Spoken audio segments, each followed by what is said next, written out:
Hello and welcome to my channel. I've been on and off in loading videos. That's because I've been thinking a lot of what will be the appropriate video to do, not just loading video. And I'm worried about the economy of the world. And as I survey the economy of the world, it strikes me what the solution that we are looking for may be. And that's why I'm releasing this video. In the 18th and the 19th century, the world get together and start working on how to improve the condition in the world. There's a lot of economic theories that was thrown up and applied, experiment with, and some work for us, and some we throw into the dustbin of history. But by and large, we were able to advance the condition of man, to better the condition of man. We start understanding that if we put the factors of production in this way and manage it this way, we'll get more out of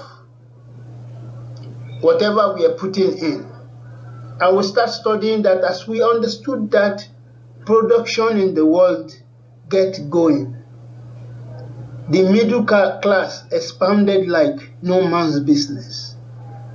It seems the age of prosperity has come to live in the world.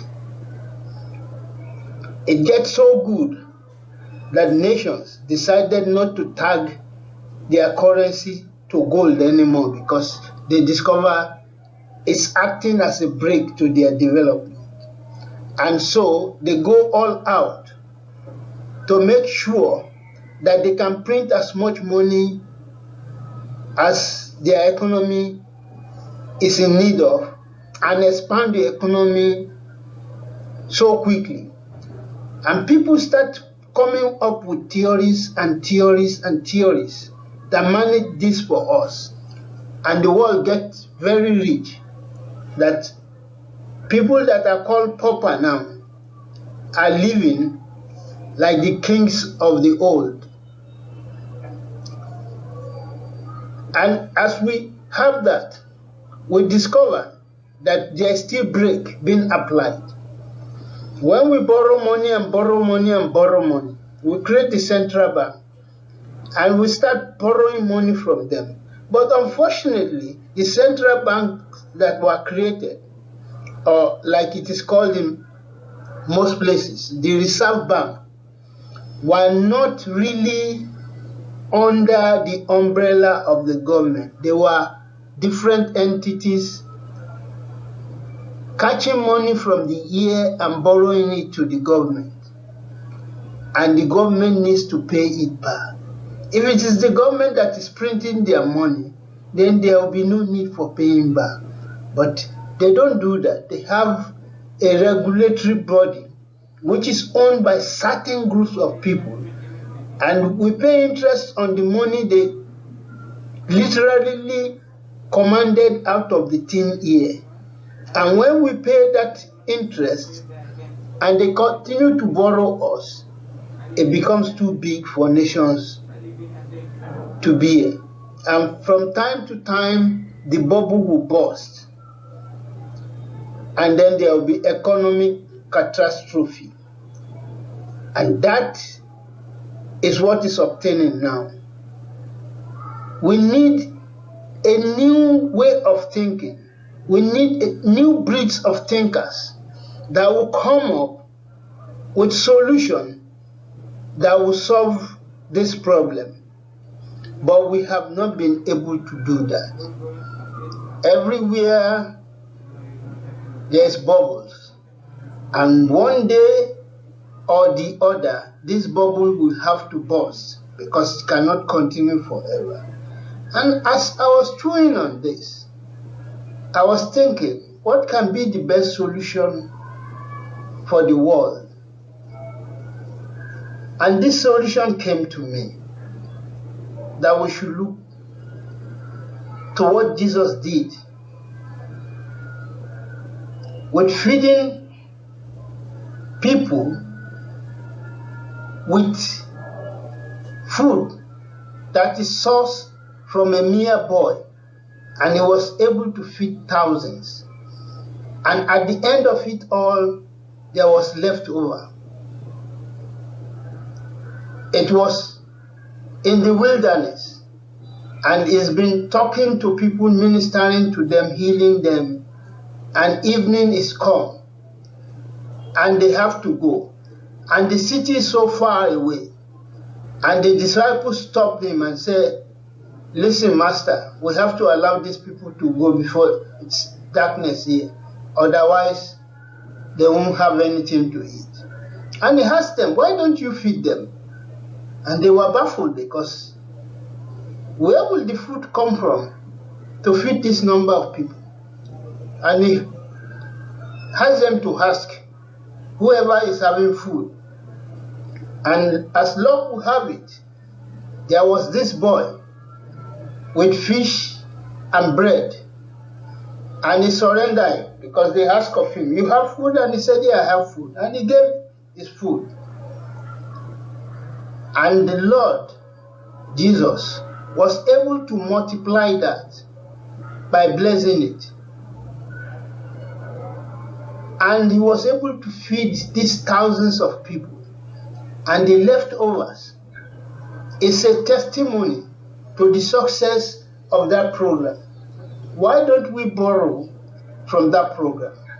I'm not saying we should be like Jesus and create miracles, but we can borrow from that idea. Let us close all this, our central bank, and ask the few to produce for the masses. Now we have robots. The robot can produce for everybody. And when we have that, we can feed everybody according to their need. It has been the problem of the government the world over, that what they need to do is use this robot to produce, but how will the people who are depending on salary, now out of job, be able to feed themselves, be able to pay their bills? And they've been experimenting with basic salaries, which is proving to be very difficult, because basic salary, after all, said and done, is not basic. There's a lot of problem with it. The person who stopped in primary one still get the same salary as a PhD holder? These are some of the problems. But when we look at this example of Jesus Christ, first, there is one man on top. I think we should have a coalition of all the system together, ruled by just one person. Like we have the EU, like we have America, we can all come together. Individual countries will still exist, but then we'll surrender ourselves, not just the UN, because the UN do not have a lot of power over us, but we'll unite and have a united world, or whatever we want to call it. And that government and their rules will be binding on everybody. And then we can have a uniform program that will reach everywhere at the same time. And it can be supervised everywhere. And then we can press the robot into working for us. There's a lot of things that we still need to find out. And human beings cannot go beyond the design that is made in them. The sea is still there. We have not been able to exploit the sea and come up with things that are there, resources. If we can design a robot that will go into that place without any problem, exploit it, film it continuously for us to see, and there will be no loss of life whatsoever. I think united we will stand, divided we will fall. This present world, we have used that fact that we've eaten out of the fruit of the good and evil to advance mankind.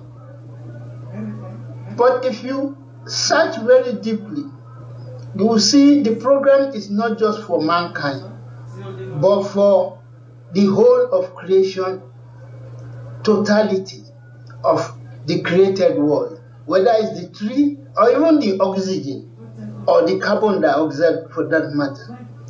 They must exist in their purest form. And we can do that. We have the knowledge to do that. We have the technology. But we are limited by the use of money because it has to be paid for. But what we are forgetting is that our labor is not limited. If the labor is not limited, if our knowledge is not limited, if the resources we are going to employ is not limited, then why are we limiting ourselves? Should be the question. If we are limiting ourselves because of our stupidity, then the story of man will continue to be sorrowful, because then it means we have the ability to develop the world and mankind into a higher and better way, but we are not employing it because we have created our own limitation. It's not limitation created by God. God has given us this knowledge and show us that we have limitations. And we are now able, by designing robots, to bridge over that gap of our limitation and do things that it will still look as if we are the one doing it. We send robots to the planets and they are exploiting it. If we send robots to Venus or Mercury for that matter, if the robot dies in the process of doing that, there will be no problem because it's just our own creation and nobody will miss that robot back at home.